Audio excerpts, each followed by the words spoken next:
Ryan Reynolds here from Mint Mobile. I don't know if you knew this, but anyone can get the same premium wireless for $15 a month plan that I've been enjoying. It's not just for celebrities. So do like I did and have one of your assistants switch you to Mint Mobile today.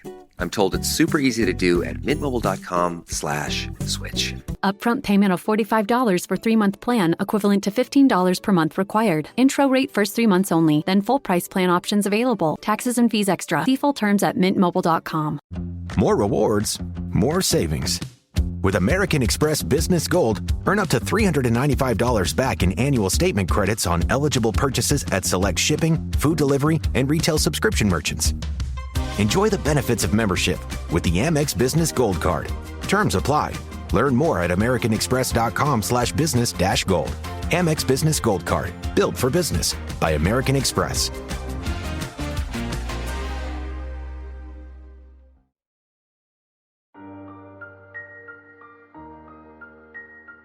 Como aconteceu a derrota dos alemães na Segunda Guerra Mundial? Quem, de fato, venceu os nazistas? Essas são apenas algumas perguntas que podemos nos fazer quando estudamos com mais atenção o que foi a Batalha de Berlim, o último conflito bélico que os nazistas se envolveram na Segunda Guerra. Esse episódio está dentro de uma série bem longa aqui no podcast, onde eu falo sobre vários eventos da Segunda Guerra Mundial e, claro, sobre a Segunda Guerra Mundial como um todo também. Depois dá uma olhada no Spotify, a playlist Segunda Guerra H30. Mas enfim, gente, da mesma forma que a ascensão do nazismo na Alemanha é bem conhecida, a sua queda também precisa ser. Boa parte daquilo que envolve esse conflito é recheado de polêmicas e debates. Mas não se preocupa, tá? Eu sempre me baseio em fontes e em autores confiáveis. As fontes que eu utilizei estão na descrição desse episódio. Quando a Primeira Guerra Mundial terminou e o Tratado de Versalhes foi assinado, muitos tinham plena certeza que um novo conflito aconteceria. Era apenas uma questão de tempo. E ao assumir o poder na Alemanha, o Partido Nazista fez questão de descumprir todas as medidas do acordo assinado em Versalhes. E caso você não saiba do que eu estou falando, esse documento, o Tratado de Versalhes, colocava a culpa na Alemanha por toda a Primeira Guerra Mundial. Além disso, ele perdeu alguns territórios e algumas colônias, e ele também deveria reduzir consideravelmente a sua estrutura militar. Mas a partir de 1933, sob a liderança de Hitler, a Alemanha não só reativou a sua indústria de guerra, como a utilizou para alavancar a economia do país. Durante a década de 30, o mundo viu o poder dos alemães aumentar consideravelmente. Quando a guerra começou, em setembro de 1939, os alemães usaram uma tática de guerra que eles já tinham testado alguns anos antes na Guerra Civil Espanhola. Eu tô falando da Blitzkrieg. E esse nome difícil de se pronunciar se refere a uma estratégia que demonstra força e agilidade durante as invasões em territórios inimigos. A Blitzkrieg era uma tática de ação rápida que usava artilharia, aviões e tanques, tudo ao mesmo tempo. O principal objetivo era deixar o inimigo sem qualquer chance de reação. Inclusive, hoje se sabe que diversos soldados alemães faziam uso de drogas nessas invasões para aumentar a capacidade física durante a guerra. E toda essa velocidade ficou evidente na conquista da Dinamarca e da Noruega, sem muitas dificuldades. Na verdade, nos 2 primeiros anos de guerra, os alemães conseguiram avançar sobre o território inimigo usando justamente a Blitzkrieg. Pelo ponto de vista militar, essa estratégia era muito eficiente. Porém, ela não tinha apenas uma função bélica, também tinha uma função moral. A década de 20 foi marcada pela humilhação alemã, e a população foi impactada por esse sentimento. Uma das propostas de Hitler à frente do país era de devolver aos alemães o orgulho de serem alemães. Quando as forças armadas nazistas venciam as suas batalhas, a população alemã era inflada a apoiar cada vez mais o Partido Nazista no esforço de guerra. E eu estou citando essa questão do orgulho, porque quando estudamos o lado da Alemanha na Segunda Guerra Mundial, precisamos ter em mente que, para eles, essa guerra também era uma espécie de vingança. Mas a guerra não era a única ferramenta que o Partido Nazista tinha para reavivar o orgulho alemão. Eles também usaram a arquitetura para fazer isso. Se você já ouviu o episódio aqui no feed do História em Meia Hora, chamado Nazismo e Ocultismo, você deve saber que o Partido Nazista tinha uma relação muito forte com simbologias e elementos místicos. Um desses elementos era o próprio Terceiro Reich, que simbolizava a continuidade do Império Alemão. E todo império precisa de uma capital. Geralmente, quando pensamos nos grandes impérios da história, as suas capitais se tornaram grandes centros urbanos, comerciais e tecnológicos. E Hitler queria fazer o mesmo com a cidade de Berlim. Hitler desenvolveu um projeto de fazer de Berlim não só a capital do Terceiro Reich, mas também a capital do mundo. E a única coisa ruim de fazer um episódio sobre a Alemanha é ter que citar o nome no original. Mas essa ideia tinha nome, era Weithausstadt Germania, que eu pronunciei tudo errado provavelmente, mas traduzindo para nossa língua, seria algo como Germânia, a capital do mundo. A ideia era fazer de Berlim a vitrine do novo mundo que o nazismo queria construir. A cidade deveria passar por uma reconstrução total, reformando todos os seus prédios públicos e avenidas. Hitler chegou a escolher um homem chamado Albert Speer para desenhar o projeto da Nova Berlim. Speer era um membro do Partido Nazista e não demorou muito para que ele abraçasse o projeto do Führer. Speer pensou que a principal avenida de Berlim deveria ser expandida para se chamar a Avenida dos Esplendores. E dá para ter uma ideia da enormidade desse projeto a partir dos nomes que eram utilizados, né?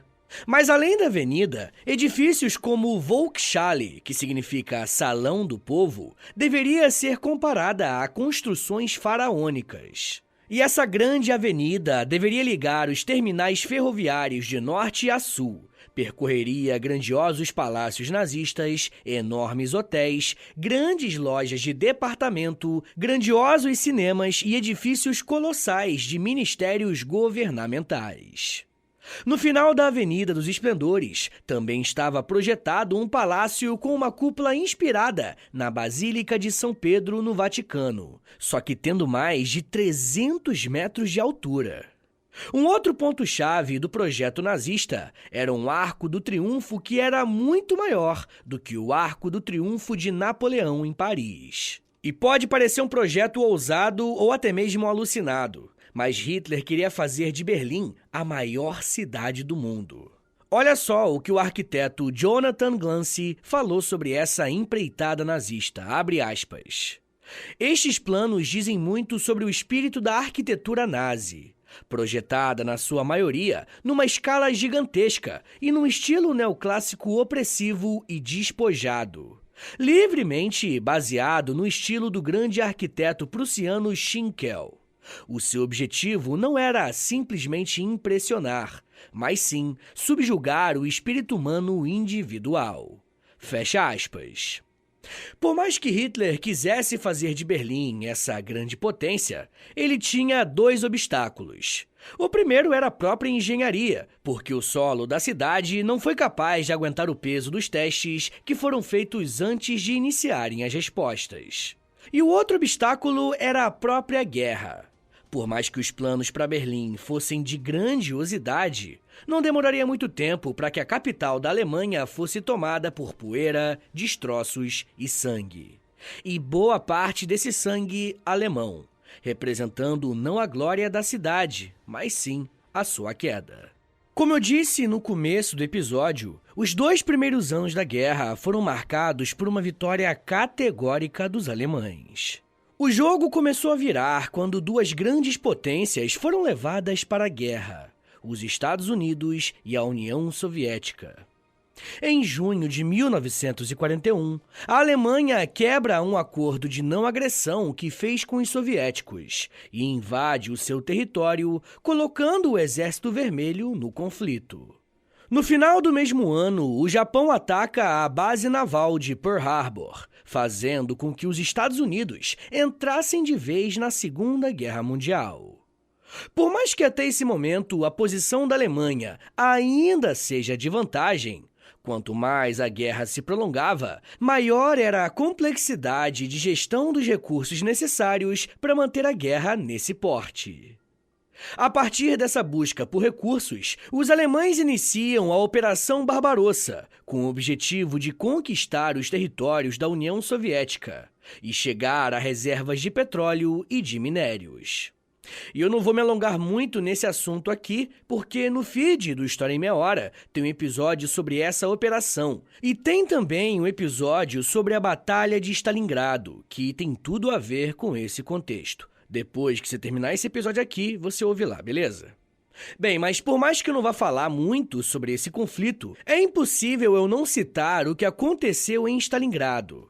E sem querer parecer muito exagerado, a Batalha de Stalingrado foi, para muitos, o maior conflito de toda a Segunda Guerra.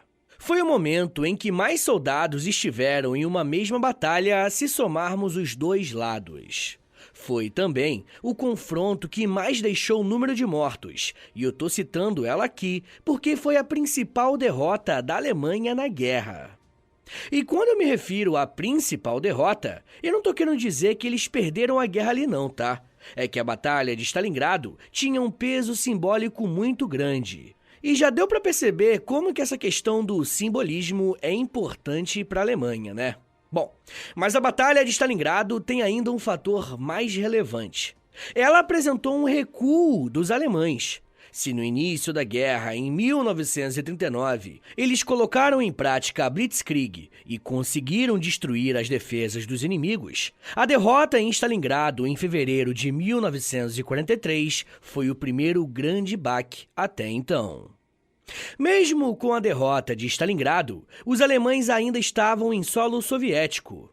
E para expulsá-los de vez, foi organizada a Operação Kutuzov, que era entendida como uma operação de contra-ataque. E como eu disse, a missão era expulsar os nazistas do seu território.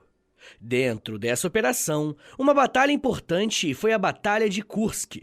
E para termos uma ideia do tamanho do conflito que estamos falando, essa contraofensiva soviética contou com mais de 2,5 milhões de soldados contra quase 1 milhão de nazistas. A Batalha de Kursk durou pouco mais de um mês, e em 23 de agosto de 1943, os alemães perderam mais uma posição na União Soviética. E dessa vez foram obrigados a saírem do território inimigo. Só uma curiosidade sobre esses conflitos, tá? Muita gente diz que quem venceu a Batalha de Stalingrado não foi o Exército Vermelho, e sim o Inverno Rigoroso. Porém, o que pouca gente lembra é que a Batalha de Kursk foi terminada no verão. Bom, mas independentemente da época do ano que estejamos tratando, fato é que o exército nazista sofreu grandes derrotas em solo soviético. E ao invés de estarem avançando em direção aos inimigos, na prática, eles estavam recuando. E eu quero que isso fique bem pontuado para vocês, beleza? Tudo isso que eu narrei até aqui aconteceu no fronte oriental. E as coisas no outro fronte também não estavam nada bem para a Alemanha. O mês de junho de 1944 foi muito importante para os aliados, porque foi nesse período que os Estados Unidos e o Reino Unido conseguiram juntar esforços para invadirem o norte da França, que a essa altura estava sob o controle dos nazistas. E você provavelmente já deve ter ouvido falar ou visto algum filme sobre o Dia D. Esse ataque tão retratado no cinema está inserido dentro da Operação Overlord e representou uma grande vitória para os aliados. Então, o cenário era o seguinte: de um lado, os alemães estavam recuando porque foram derrotados pelos soviéticos. Do outro lado, perderam a França, uma importante fonte de defesa. E o final do ano de 1944 e o início de 45 foi marcado pela seguinte questão: a derrota da Alemanha estava praticamente encaminhada, mas como concretizá-la? O que deveria ser feito para acabar de vez com os nazistas? As pessoas responsáveis por tomar essa decisão seriam os comandantes de cada um dos países aliados. Mas uma coisa tinha ficado clara: o principal alvo era Berlim. E se liga nessa carta que o principal comandante, que representava os Estados Unidos, o general Dwight Eisenhower, escreveu para alguns comandantes, abre aspas, Berlim é o prêmio principal. Não há dúvida alguma, em minha mente, de que devemos concentrar todas as nossas energias e recursos em um impulso rápido para Berlim. É meu desejo mudar em Berlim pela rota mais direta e rápida. Fecha aspas. O general Eisenhower era uma espécie de chefe militar dos aliados, ou melhor, dos aliados menos a União Soviética. Diante dessa posição, o general britânico Bernard Montgomery logo acatou a posição dos Estados Unidos e preparou algumas ordens para que o ataque a Berlim fosse organizado. Mas tinha uma questão. Os soviéticos estavam bem mais perto de Berlim do que as tropas dos Estados Unidos ou da Inglaterra. E de acordo com as cartas trocadas entre os chefes militares, os soviéticos estavam apenas a 80 quilômetros de Berlim, enquanto os Estados Unidos e o Reino Unido estavam a quase 500 quilômetros de distância.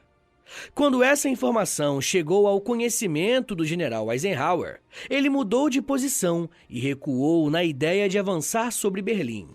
E isso deixou os britânicos enfurecidos, porque significava que quem seria o responsável por colocar o último prego no caixão dos nazistas seriam os soviéticos. E como eu já tenho falado com vocês ao longo desse episódio, ser a nação responsável por acabar de vez com o nazismo tinha um peso político muito forte.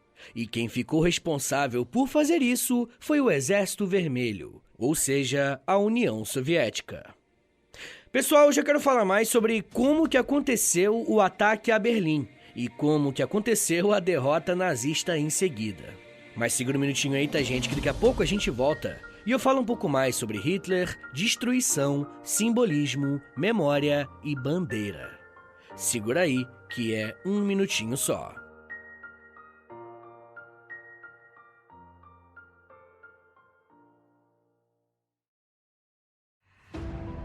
This episode is brought to you by Peacock. The new Peacock original documentary, Matthew Perry, A Hollywood Tragedy, dives deep into the beloved actor's rise to fame and his tragic death. 5 people, including Perry's personal assistant, 2 medical doctors, and an alleged Hollywood drug dealer known as the Ketamine Queen, were charged with conspiracy to illegally provide Perry with the ketamine. Explore the details of the case in this heartbreaking special, streaming now only on Peacock. This episode is brought to you by State Farm. From your morning podcast to your afternoon playlist, State Farm knows you personalize your entire day, and that's why State Farm helps you personalize your insurance with the State Farm Personal Price Plan. It offers coverage options that help protect what you care about most at an affordable price just for you. Like a good neighbor, State Farm is there. Prices vary by state. Options selected by customer. Availability and eligibility may vary.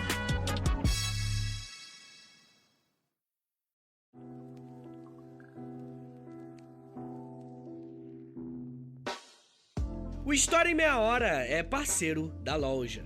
Acesse loja.com.br, é loja escrito LOLJA, e pesquise pelo História em Meia Hora. Lá você vai encontrar blusas, camisetas, regatas, moletons e muito mais produtos exclusivos do nosso podcast, tá? Só tem no História em Meia Hora e lá no site da loja.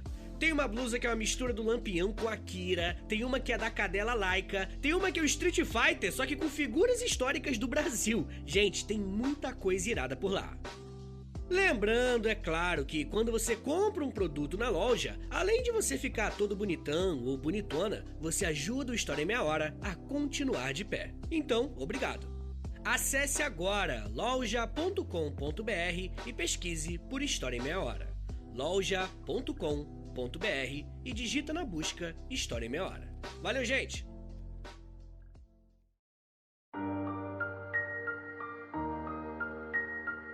Abre aspas. Nada exercerá um efeito psicológico de desespero sobre todas as forças alemãs ou resistência igual à da queda de Berlim. Fecha aspas. A frase que você acabou de ouvir, geralmente, é atribuída a Winston Churchill, em uma comunicação com outros comandantes a respeito de quais deveriam ser os próximos passos a partir de uma possível derrota alemã.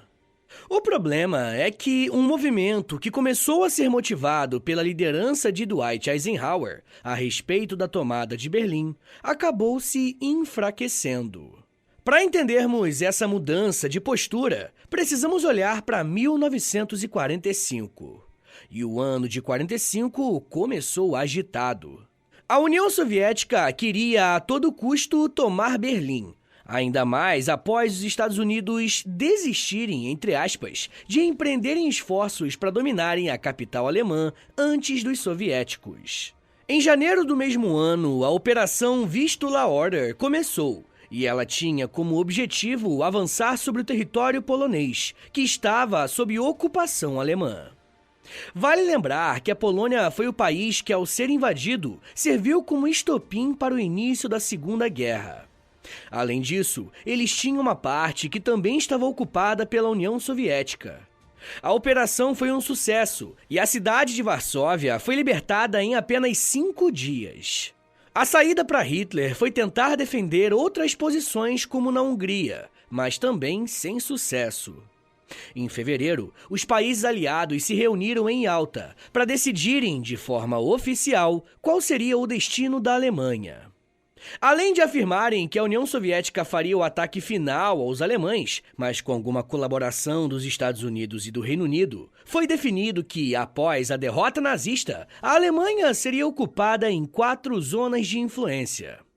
Em março de 45, mais de 1.000 aviões bombardeiros e 700 caças dos Estados Unidos saíram da Inglaterra com destino o norte da Alemanha. Essas aeronaves iriam lançar bombas em várias posições de Berlim, para facilitar o caminho dos soldados soviéticos. No lado alemão, o cerco estava ficando cada vez mais apertado, e Hitler foi ficando sem opções de reação.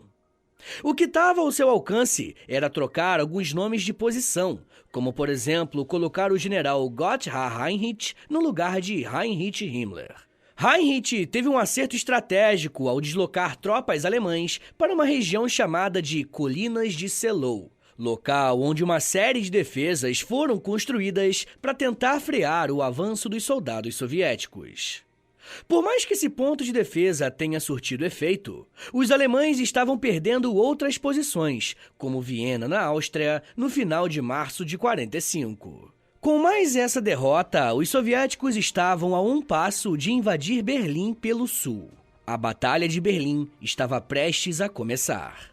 Se as colinas de Seelow fossem derrotadas, seria o cerco completo contra a capital alemã.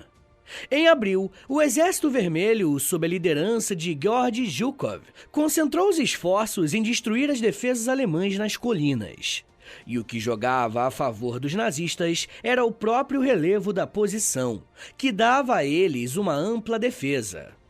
Após alguns dias de planejamento, o ataque às colinas de Seelow começou no dia 16 de abril de 1945. E essa data é exatamente o início oficial da chamada Batalha de Berlim. Os soviéticos conseguem passar por essa defesa graças a ataques aéreos. E enquanto Zhukov estava lidando com essa defesa nazista, os britânicos estavam enviando mais aviões para bombardear em Berlim. Entre o dia 17 e 18 de abril, mais de 60 aviões britânicos fizeram um grande estrago na capital, enquanto Stalin ordena que os seus generais que estavam ao sul de Berlim avancem. Nesse cenário, o dia 19 de abril representou uma vitória muito grande para os soviéticos. Eles finalmente conseguiram derrotar as defesas das colinas de Seelow e poderiam, então, avançar com toda a força contra os alemães. E para vocês terem uma ideia do tamanho da tropa soviética que estava tentando invadir Berlim, estamos falando de um agrupamento de mais de 2,5 milhões de homens. Vocês conseguem ter ideia do tamanho disso? Enquanto Berlim estava sendo bombardeada por aviões britânicos e estadunidenses, as tropas soviéticas avançavam por terra. Vendo que a pressão estava aumentando, Hitler ordenou o início da Operação Clausewitz, que exigia a evacuação completa de todos os escritórios das Forças Armadas Alemãs e da SS em Berlim. Nos dias 20 e 21 de abril, a Força Aérea Real Britânica fez o seu último ataque a Berlim, porque os soviéticos já estavam praticamente dentro da cidade. Quanto mais os soviéticos se aproximavam do coração da Alemanha, mais Hitler ficava furioso. Ele chegou a dizer que a guerra estava perdida e que essa derrota foi causada pelos seus generais que não foram competentes o suficiente. Mesmo entregando os pontos, Hitler decidiu não sair de Berlim e se refugiou em um bunker. Dentro dessa proteção, ele continuou trabalhando e tentando reorganizar as suas tropas para evitar ao máximo uma tomada rápida de Berlim. No dia 23 de abril, as tropas soviéticas já estavam tomando as regiões mais afastadas do centro de Berlim sem qualquer dificuldade. Se estamos falando de um exército que lutou com mais de 2,5 milhões de homens, do lado nazista, havia sobrado apenas pouco mais de 100 mil homens para defender a cidade. No dia 24 de abril, as tropas de Stalin já haviam cercado todas as saídas de Berlim. E a partir desse momento, nenhum alemão conseguiria sair da cidade sem que algum membro do Exército Vermelho soubesse. Por mais que o cerco fosse completo, a resistência alemã não se entregou. Os poucos soldados que ainda tinham condição de fazer algum tipo de resistência foram colocados para combate. E pode parecer até meio difícil de acreditar, mas até idosos foram escalados para defender Berlim. Muitos desses idosos eram veteranos da Primeira Guerra Mundial. Estando em vantagem, os soviéticos avançaram sem pressa e com bastante cautela. Naquele momento, o maior objetivo era não permitir um número tão grande de baixas pelo lado soviético. E enquanto marchavam pela cidade, os soviéticos usavam lança-chamas para afugentar qualquer soldado inimigo que tivesse pelo caminho. Aqueles que não se rendiam eram mortos, mas aqueles que não apresentavam riscos ou simplesmente se recusaram a lutar eram presos, porque em seguida seriam levados para campos de trabalho.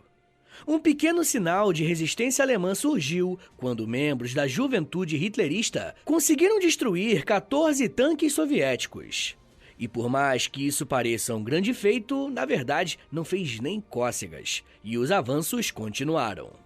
Hitler convocou o marechal de campo Robert Ritter von Grein de Munique a Berlim para assumir o comando da Força Aérea Alemã no lugar de Hermann Göring. Ao sobrevoar Berlim para analisar o estrago da situação, ele foi ferido por um ataque soviético. O Exército Vermelho conseguiu ainda destruir a pista de pouso e decolagem dos alemães. E essa era a única possível saída para a cúpula do Partido Nazista que ainda estava em Berlim.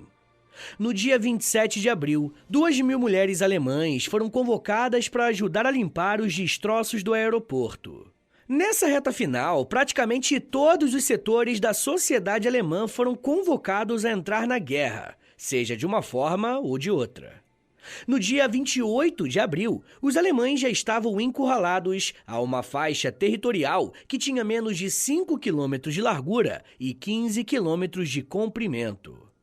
Na noite desse mesmo dia, a BBC transmitiu uma reportagem sobre as tentativas de Heinrich Himmler de negociar com os aliados ocidentais. E quando essa notícia chegou a Hitler, ele ficou furioso e disse que essa ação de Himmler foi a maior traição que poderia ter sido feita.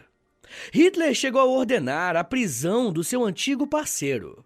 E por mais revoltado que o Hitler tenha ficado, essa foi uma de suas últimas ações em vida, porque no dia 30 de abril de 1945, ele tira a própria vida.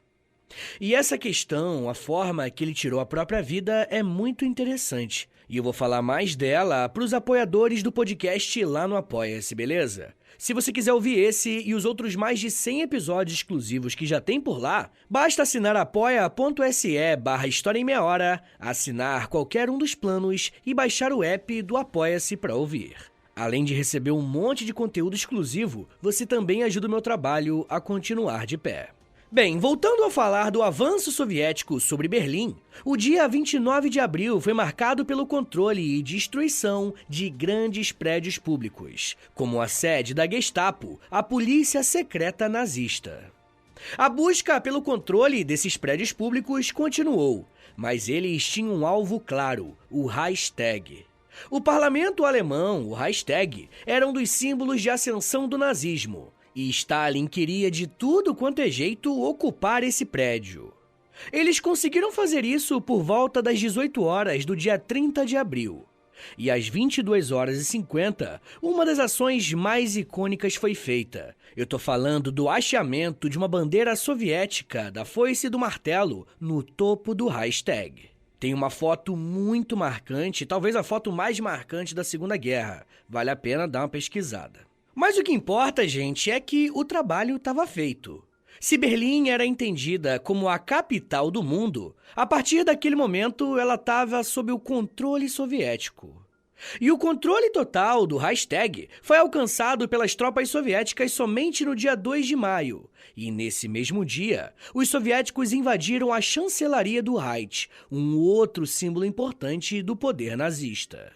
O dia 2 de maio foi marcado pela vitória definitiva da União Soviética, quando receberam uma mensagem de rádio solicitando um cessar-fogo. E houve um hasteamento de uma bandeira branca indicando que os conflitos deveriam parar. Às 6 horas da manhã, o general alemão Helmut Heydrich se rendeu com a sua equipe. E em seguida acertou a rendição total de Berlim, colocando um fim à participação da Alemanha na Segunda Guerra Mundial. Pessoal, bora fazer um resumão do que foi a Batalha de Berlim, para vocês lembrarem o que vocês aprenderam aqui hoje? Olha, estamos falando da Batalha de Berlim, um dos últimos conflitos da Segunda Guerra Mundial, que marcou a derrota da Alemanha nazista. Esse conflito é importante, porque durante a ascensão do nazismo, a capital Berlim foi elevada a um patamar simbólico, e que a cidade deveria ser a cara da Alemanha no novo mundo que eles queriam construir. E como essa era uma cidade muito importante para os alemães, logo se tornou uma cidade muito visada pelos seus inimigos. As derrotas da Alemanha nos frontes oriental e ocidental fizeram com que eles recuassem tendo que se abrigar em Berlim. Quem toma a dianteira desse ataque é a União Soviética, mas tendo o apoio dos ataques aéreos dos Estados Unidos e do Reino Unido. Ao todo, os soviéticos tiveram entre 20 a 25 mil mortos em Berlim e 81 mil mortos durante toda a operação de invasão. A Batalha de Berlim marca então a vitória do exército soviético contra o nazismo, colocando um novo debate em pauta: quem venceu os nazistas em Berlim? Foram os soviéticos ou a soma de forças? E é possível fazer esse debate, inclusive mostrando qual que é a ideologia que melhor se coloca em oposição ao nazismo. Mas isso já é um papo para uma outra meia hora.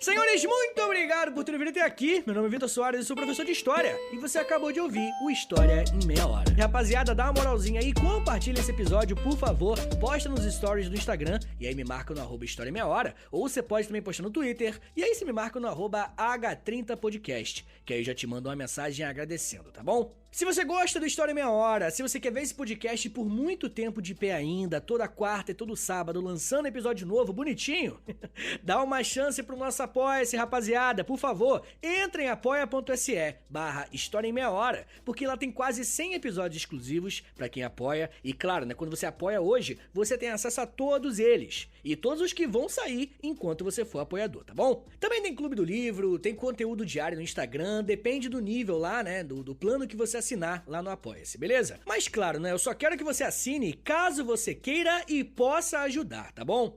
Rapaziada, o História em Meia Hora também tem a parceria com a Loja, tá bom? LOLJA, Loja. Entra no site deles, é loja.com.br, digita História em Meia Hora, que você vai ser transportado aí tecnologicamente pra nossa lojinha, tá? Tem camiseta, moletom, tem vários produtos bem legais, tudo original do História em Meia Hora, tá bom? E óbvio, né, quando você compra uma roupa dessa, você fica gatão, gatona e ainda ajuda o meu trabalho. Mas rapaziada, se você quiser mandar um e-mail pra mim, quer falar comigo pra alguma coisa, anota aí meu e-mail e o meu Pix. Qualquer valor é mais do que bem-vindo, agradeço demais. É historiaemmeiahora@gmail.com. Uma coisa que eu vou te pedir agora, isso aqui não custa nada, tá bom? É de grátis, pô, é só um minutinho da tua vida aí, não custa nada. Eu te dou tantos minutos, tantas meia horas aí de estudo, pô, pelo amor de Deus. Dá uma moralzinha aí, clica no perfil do Spotify, aí do História em Meia Hora, clica em 5 estrelinhas, pra você avaliar o nosso podcast em 5 estrelinhas, depois você clica em seguir, e por último você clica no sininho, que o sininho vai enviar uma notificação pro seu celular quando tiver episódio novo. Eu também quero te convidar a conhecer o meu outro podcast, é o História pros Brother, que eu faço com Alexandre Níquel. Também é de história, mas é mais de humor, hein? Pelo amor de Deus. É uma pegada um pouco diferente daqui, tá bom? Então é isso, gente. Me siga nas redes sociais. É @Prof. Vitor Soares no Twitter, no Instagram e no TikTok. Eu tô sempre lá no TikTok fazendo uns videozinhos educativos. Tá bom, gente? Então é isso. Muito obrigado, um beijo, até semana que vem! E valeu!